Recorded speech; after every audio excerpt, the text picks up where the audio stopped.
And we know that social media is a way people stay connected, but when it comes to your kids, it can be a very dangerous place. So we turn to Tara with some important information every parent needs to know. When the pandemic landed at our front doorstep, we clearly are seeing cases going up. Social media became an important outlet for our children to stay connected with friends and doting grandparents. Hi, Grandma.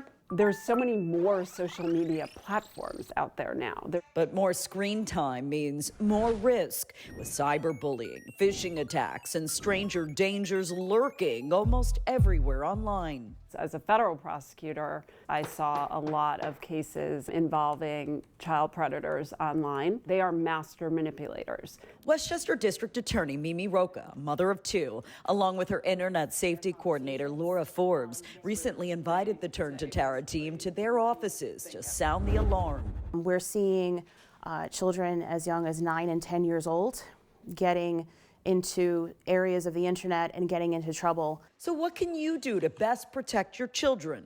Here's 10 things to do as soon as you're done watching this story. Make sure your children avoid using their full name for their handle, and vet their entire friend list and remind them to never accept requests from strangers. So they should look to see if they know their followers in real life. You'll also want to set up the security questions and double check they've created strong passwords using special characters that make it harder for hackers to crack, and try to change those passwords once a month, along with using different ones for each social media account.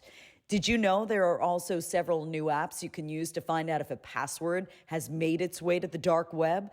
I like the Trend Micro ID security app because it also has a parental control option. You should also take the time to review the privacy settings on your child's account and limit what info they share publicly. But don't just do this once, because settings can often change without warning. It's not spying, it's parenting. Be sure they use the local sharing feature sparingly and leave the About Me fields either blank or just put minimal information. And above all else, Roca says, talk to your children.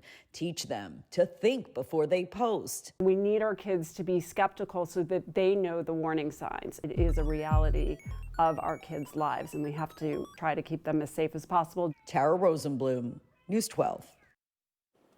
A little overwhelming. There are a lot to consider, we know, so you can find all the information you just heard from Tara on our website, news12.com. And if you happen to have a problem or other issue that you want Tara to look into, you can head to the Features tab on news12.com and click on Turn to Tara.